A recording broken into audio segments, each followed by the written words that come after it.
She looked me in the eye and said, "You don't own me. I'll wear what I want and dance with whoever I like." And right there, in the middle of our damn living room, with her makeup still smudged from the night before and heels clicking on the hardwood like gunshots, I knew something in her had broken. Or maybe something in me had just finally snapped. She wasn't always like this. Or maybe she was, and I was too blind, too drunk on love or loyalty or some dumb fantasy that the woman I married still lived behind those lying eyes. Her name's Brittany, and if hell had a poster girl, her grin would be front and center.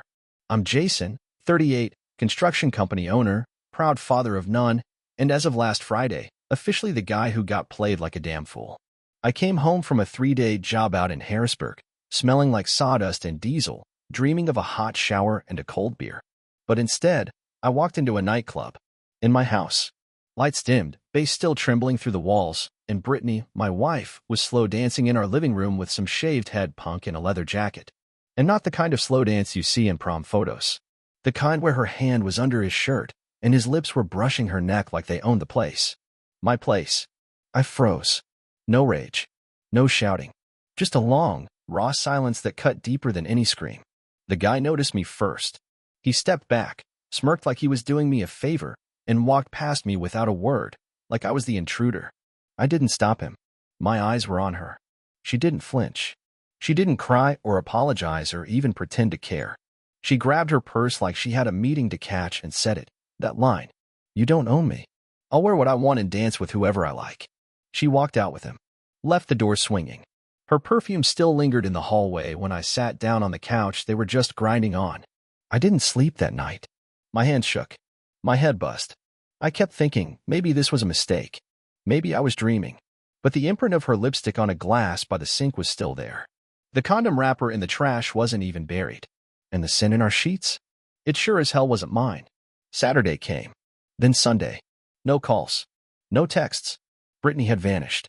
So I did what any broken man with a working brain and a shattered heart would do. I got smart. I stopped acting like a husband and started thinking like a hunter. I checked her iPad, synced to her messages, her photos, her everything. Rookie move, Brittany. There it was. A full weekend play-by-play with someone saved as Mikey Fire. Videos. Voice notes. One selfie where she was biting his neck, laughing like a teenager. Captions like, "He makes me feel alive," and "Jason would never." No, Jason would never treat you like a conquest. Jason would never sneak around. Jason was building a life, and you were burning it. I kept reading until my stomach turned. Until I felt like a ghost inside my own house. Then I stopped. I stood up, took off my ring, and placed it in the freezer, right next to the steaks I was going to grill for our anniversary. That night, she came back. Her entrance was theatrical. Doors swinging open. Heels clicking. Shopping bags in hand. She looked like someone returning from war, victorious and hungry. I stayed silent. Sat in the dark like a shadow with eyes. She turned the lights on and saw me. "Oh, you're home," she said. Not surprised. Not guilty. Just annoyed, like I'd interrupted her spa day. "I was always home," I said quietly. "You were the one who left." She dropped the bags, crossed her arms. "Don't start with the drama, Jason." Then I stood up. I didn't yell. I didn't curse. I just said, "You crossed a line you don't even understand. But I promise you, Brittany, you'll remember me forever." She laughed. A cold, sharp laugh like a slap in the face. Then she said, "Is that a threat? What are you gonna do? Cry about it to your boys at poker night?" I smiled. Poker night was canceled. Instead, I had something else planned. And so, that night, while she was in the shower, humming like nothing happened, I walked into the bedroom. I opened my safe, pulled out the file I'd been building since that first weird phone bill months ago. Printed emails, photos, her chats with Mikey, all of it. I placed the folder on her pillow. She stepped out of the bathroom, towel wrapped around her body like fake innocence, and saw it. Her face turned pale. Her mouth opened, but no words came out. I turned around, didn't even look back, and said, "That's your legacy now. I'll let you know when the lawyer calls." But I wasn't done. Not even close. Thought you'd think that dropping the evidence on her pillow photos, chats, voice notes would shake her. That she'd break down, beg, maybe even scream. But Brittany? No. She stood there in that towel like a queen caught red-handed and still had the nerve to smirk. "I figured you'd find out eventually," she said, like we were talking about a parking ticket. I stared at her. My chest was tight, but not from sadness. From disbelief. From the way she acted like the last 7 years of our marriage were just disposable. Like I was the idiot for expecting loyalty. You figured?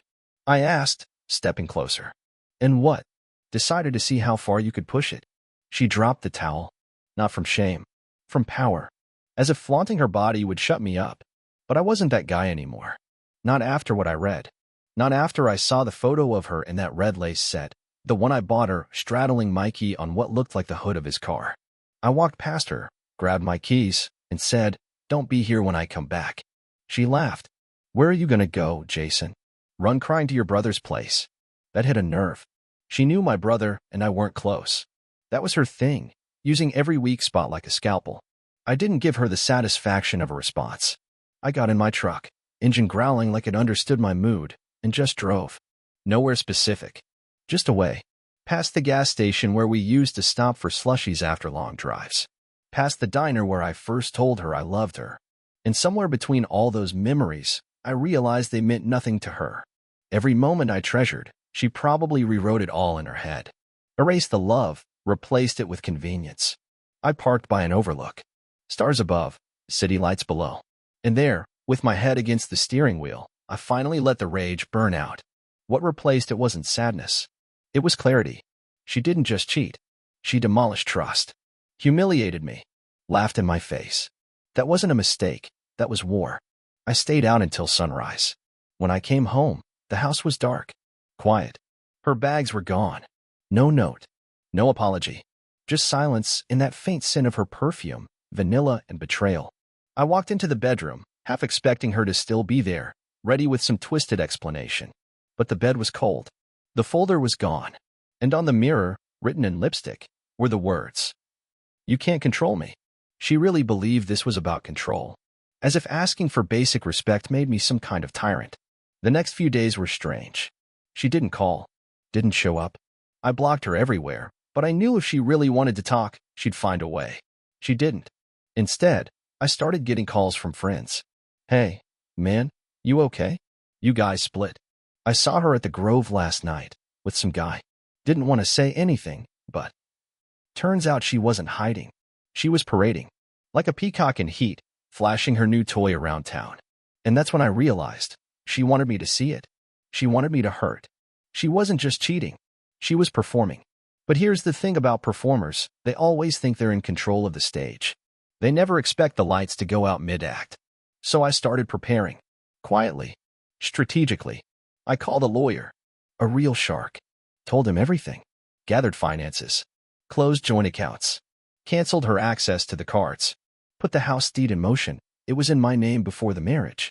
She never read the fine print. Every move I made, I imagined her face when the world she thought was hers started to slip. And still, a part of me kept asking why. Why me? Why do this? Was I not enough? Was I too boring? Too loyal? That's when I found her second phone, hidden in the laundry basket. And what was on it? That changed everything. I didn't even plan to find it. It just fell out. I was doing laundry, trying to keep busy, to not check her socials like some obsessed teenager, when a thud came from the bottom of the basket. I thought it was her compact mirror at first. But no, it was a phone. Sleek, black, and locked with a 6-digit passcode. Not her regular phone. I knew that one, the pink case, cracked corner, obnoxious pop socket with a glittery bee. This one was discreet, anonymous, and it was fully charged. I sat down right there on the cold tile floor and stared at the screen like it was a ticking bomb. Because I knew, whatever was inside that phone wasn't meant for me to see. Took me about 5 minutes to crack the code. 6 digits. I tried her birthday. Nothing. Our wedding date. Nothing. Then I punched in 0000000, more out of spite than logic, and boom. It opened. The wallpaper hit me first. It was a mirror selfie of her. Not unusual, Brittany loved herself more than any living thing. But in this one, she wasn't alone.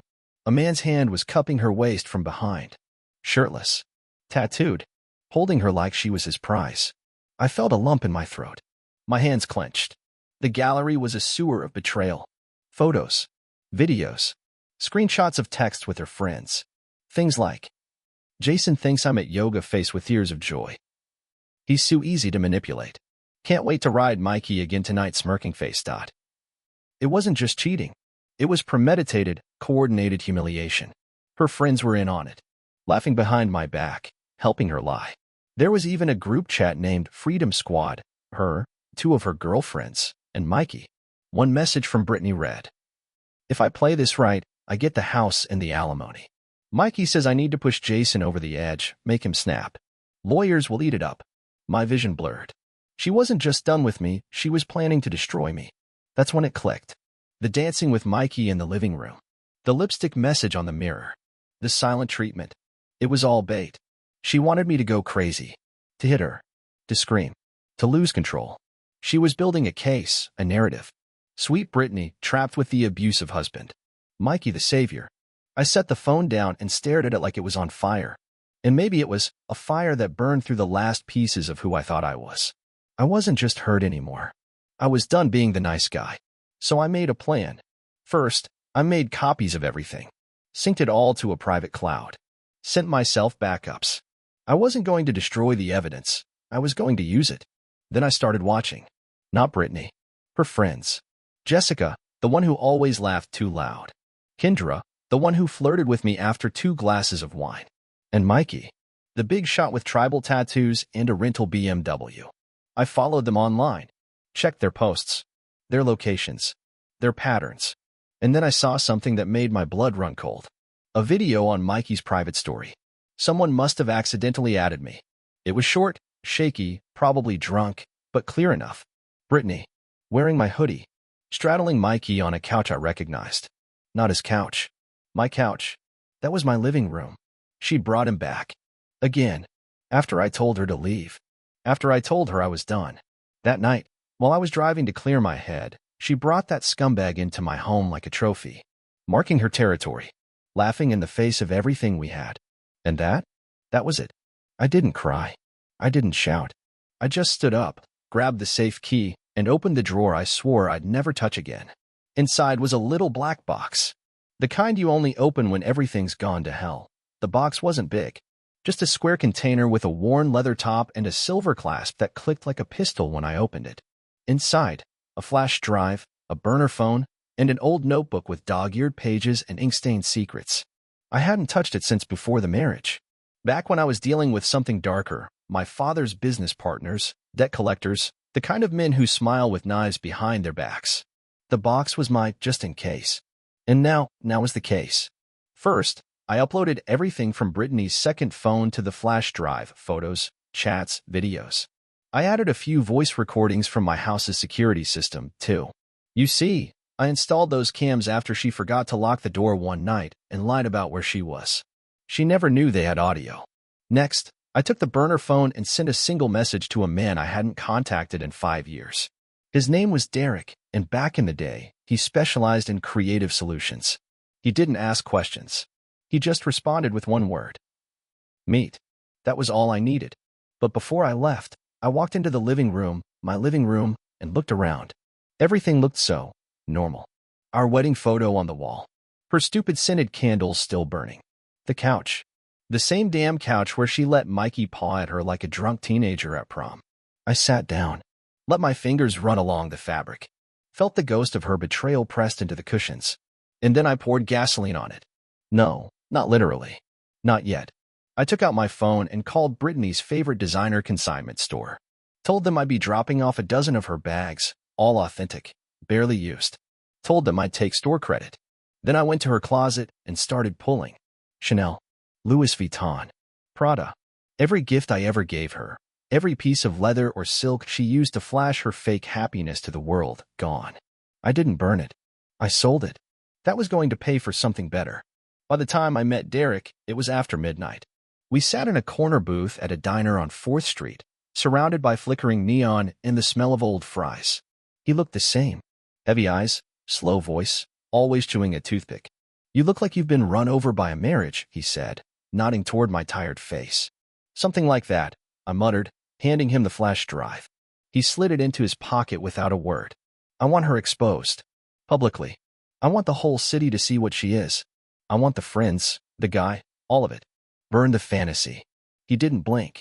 You sure? I nodded. I'm done being the nice guy. He chuckled. You were never the nice guy, Jason. You were just pretending for her. On my way home, I passed Mikey's gym, some underground sweatbox with a fake MMA logo and loud music. And there, parked outside, was his rental. Flashy. Stupid. Always halfway on the sidewalk. So I keyed it. Deep. Slow. One word. Liar. Then I dropped the flyer under the windshield wiper. A copy of one of the photos from Brittany's second phone, her in lingerie, straddling him, tongue out, middle finger up. I printed it with the caption, "He's not a real man. Just a toy with tattoos." By the time he'd see it, I'd be long gone. But the seed would be planted. The next morning, I waited. Waited for the explosion. At exactly 9:04 a.m., my phone buzzed. A message from a number I didn't recognize. "You think you're clever? You're dead, bro, dead." Mikey. Brittany was calling too. 3 times. Then 4. I didn't answer. She left a voicemail. Her voice was shaky, not broken, not sad. Just pissed. "You have no idea what you've started." "Oh, Brittany. You're the one who started it. Now I'm just finishing the game." Her voicemail played again in my head as I drove downtown. "You have no idea what you've started." But she was wrong. I knew exactly what I started. I just don't think she knew what she stepped into. The morning passed like a fuse hissing toward dynamite. I ignored her calls, her texts, the angry voice messages that switched from threats to fake tears to more threats again. She even tried sweet-talking me at one point. "Jason, baby, please, let's just talk. You're acting crazy." Right. I'm the crazy one. Not the one who brought her side guy into our home and used her friends as cheerleaders in her little war. At 1 p.m., Derek messaged me. Check the drop. The drop was a private link he set up through a shadowy little site journalists love to pretend they don't use. I clicked. There it was. Every dirty photo. Every chat. Every voice note. Organized. Timestamped. Verified. All watermarked with her full name. The file was titled, Brittany Harper, Queen of Lies. Derek had even added music under some of the clips. I didn't ask him to. He just had a flair for the dramatic. I stared at the screen, thinking maybe I'd hesitate. Maybe I'd feel guilty. But no. All I felt was done. I clicked Send All. Sent the link to every contact in our shared social circles. Sent it to her parents, her boss, her yoga instructor, our neighbors, the PDA group she used to brag about being part of, even though we didn't have kids. Then I posted the link to my Instagram story with a caption. For those still wondering why Brittany and I are over, 10 minutes later, my phone blew up like fireworks on the 4th of July. Some people were stunned, some angry, some disgusted. But one message stood out. It was from Sarah, one of Brittany's old college friends who moved to Seattle 2 years ago. Jason, you need to know. This isn't her first time. There was someone else. Before Mikey. While you guys were trying for a baby. She flew out here to visit me, but spent the weekend with him. I didn't say anything back then. I should have. I'm sorry. My hands went numb. While I was researching fertility clinics, buying prenatal vitamins, and secretly looking at nursery furniture, she was with someone else. In another city. Probably moaning his name while I scheduled doctor appointments. That broke something deeper. I walked to the garage, opened the cabinet, and pulled out the last thing I ever thought I'd use again, my father's old camcorder. Not for filming. For symbolism. He used it to record family moments. Birthdays. Vacations. Laughs. I set it on the kitchen counter, aimed it at myself, and hit record. Hi, Brittany, I said, my voice flat. If you're watching this, that means the whole world's already seen what you are. Congratulations. You're famous. I picked up a box, her things. The photo album she never opened. The jewelry I bought. The cards I wrote. You always said I was boring. Predictable. Safe. But guess what? Safety has its limits. I paused. You wanted chaos? You got it. I shut off the camera, boxed the footage with her name, and dropped it at the UPS store.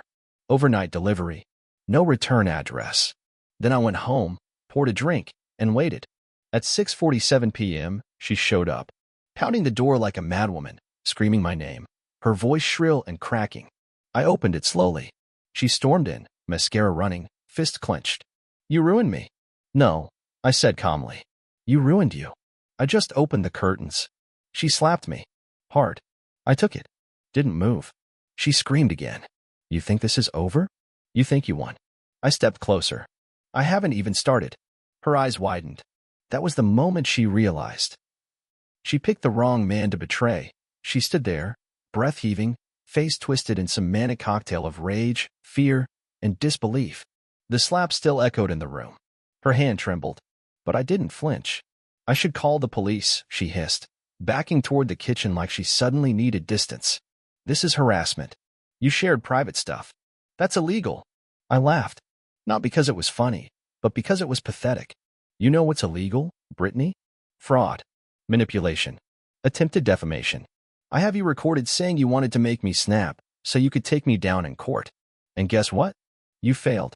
She blinked fast, her mouth half open, mind spinning for a way out. She wasn't used to losing. She was used to control, twisting truth, crying at the right moments, playing the victim like she practiced in front of a mirror. Do you think anyone's going to side with you after what you've done? I asked, voice low. The gym video? The second phone? The group chat named Freedom Squad? Real subtle, Brit. I was hurt. She snapped. You stopped caring. You were always at work. You barely touched me anymore.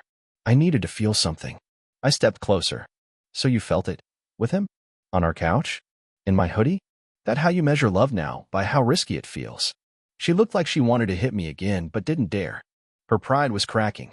I could see it in her eyes. The walls were caving in, and for the first time in a long time, she had nothing to throw at me. She walked to the table, sat down, then buried her face in her hands. I didn't think you'd find out like this, she mumbled. You didn't think I'd ever matter enough to fight back. I corrected. There was a long silence, and in that moment, I almost remembered the version of her I fell in love with. The girl who wore my hoodie in college because it smelled like cedar. The one who used to kiss my knuckles when I came home bruised from construction jobs.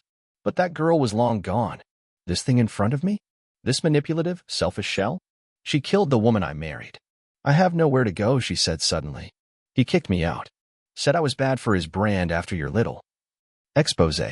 My friends won't even return my calls. They think I used them. You did use them, I replied. Like you use everyone. She looked up at me, tears finally falling. Real ones this time? Maybe. But even if they were, I didn't care. You don't know what it's like, she whispered. To feel invisible in your own marriage. To know you're fading and he doesn't even notice. Oh, I noticed, I said. I noticed every late night. Every lie. Every new outfit that didn't match your story. But I trusted you. That was my mistake. I thought we were a team. She stood up. We were. You just stopped making me feel special. I laughed again, sharper this time. You don't want special. You want worship. And the second I stopped being your audience, you found a new stage. She looked around the house. Our house. The one I built, brick by brick. She walked to the mantel, picked up our wedding photo, stared at it. Is there really no chance? She asked quietly. No way back. I walked up to her, took the photo from her hands, placed it face down. No, I said. There's no coming back from this. She nodded slowly, like she already knew. Like maybe she was waiting to hear it from me to make it real. Then I guess. I'll leave, she said. I pointed to the suitcase by the door, already packed with what little I hadn't thrown out. Already done for you. She picked it up in silence, opened the door, and right before stepping out, she turned to me and said one last thing. You'll regret this. I smiled. No, Brittany. You will. And then she was gone. But the storm wasn't over yet. Because Mikey? He wasn't done either. I thought it would end there. Brittany gone, her lies exposed, the world seeing her for what she truly was. I figured that'd be the last chapter. A clean break. But monsters don't vanish when you close the door. They circle back. It was 2 nights later when I heard it. A loud bang on my front door, just after midnight. Not a knock, a slam. Like someone wanted it off the hinges. I didn't even have to guess. I opened it slowly, calmly. And there he was. Mikey. 6 feet of poorly disguised insecurity, shirtless under a half-zipped hoodie, face twisted into the kind of snarl that's more bark than bite. His eyes were wild, red. He smelled like booze and sweat. You think you're smart? He growled, stepping in without being invited. You think posting those videos makes you a man? I didn't move. I think betraying another man in his own house makes you a coward. He got chest to chest with me. You ruined my rep. You cost me clients. Do you know who I train? Influencers, Jason. Models. You made me look weak. I tilted my head. Good. Because you are. He swung. Sloppy.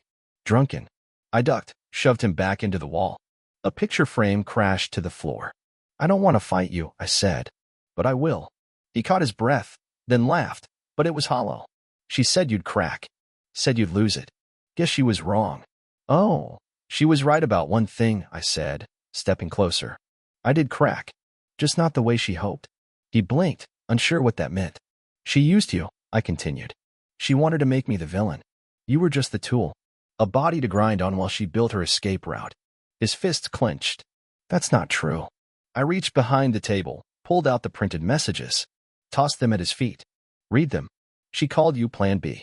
Said once she got the house, she'd ghost the gym rat. That's you, Mikey. He stared at the pages. Slowly, his face changed. Rage morphed into confusion. Then something worse, Stout. She said she loved me. And I'm sure she said that while wearing a different man's shirt every month. He didn't speak. He just stood there, shaking. I sighed. Get out of my house. He didn't move at first. Just stared at the floor. Then, without a word, he turned and walked out. Left the door swinging open behind him. I watched him vanish into the night, a man who just realized he was never the hunter, only the bait. I closed the door and locked it. It should have felt like closure. But it didn't. The next morning, I found my tires slashed. All four. A note under the windshield wiper. This isn't over. The ink was smudged, rushed. Brittany's handwriting. Of course. She wasn't done. Not yet. So I called Derek. I need one more favor, I said. He didn't ask what. He never did. That night, I set up a little trap of my own. Camera in the driveway. Motion sensor. Silent alarm. And just past midnight, she returned, hoodie pulled low, crouching near my car. Caught red-handed. By morning, the footage was online. Sent to the police. Sent to her employer. Sent to the world. Her mugshot was online before breakfast. I stood in my kitchen, sipping coffee, watching it unfold. It wasn't revenge anymore. It was justice. And I wasn't done yet. Because the final blow? That was still coming. By now, the city had turned its eyes. Brittany Harper, once the golden girl with the perfect smile and Pinterest-worthy brunch posts, was now the centerpiece of a public breakdown. The mugshot went viral in our corner of the world. Her smeared makeup. The hoodie with no regrets, ironically plastered across the front. Even the arrest report leaked. Trespassing, attempted vandalism, violation of a restraining order. Because yes, I'd filed one right after the tire stunt. Still, I wasn't celebrating. Not yet. There was one more thing left to do, not for revenge, not even for closure. For truth. You see, through all of this, there was one person Brittany lied to more than anyone else, herself. She convinced herself she was untouchable. That she could fake her way through life, manipulating emotions like they were chess pieces. She used people like batteries, drained them, tossed them, move on. And Mikey? He was just the latest power source. But now the batteries were dead. So I did what I should have done months ago. I called her parents. Her father, Richard, answered. Gruff voice, cautious. Jason? Yeah, I said. Sorry for the early call. Just wanted you to hear it from me. I told him everything. Not the messy details, not the photos or video links. Just the facts. The cheating. The betrayal. The lies. The arrest. He didn't speak for a full minute. Then, finally, we always suspected she was spiraling. We didn't know how bad. She's not well, I said quietly. But she's dangerous when she feels cornered. We'll take it from here, he said. I'm sorry. For everything. And that was it. Click. It was strange how quiet life got afterward. For the first time in months, I could breathe. The noise stopped. The pretending stopped. Even the pain, the dull, aching kind, began to fade.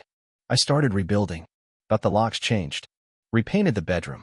Tore out that cursed couch and set it on fire in the backyard. Invited my buddies over. Made it a proper send-off.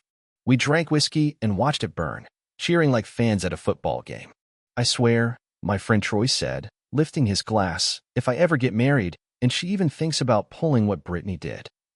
Get a prenup, I said. We all laughed. But underneath it, I felt something new.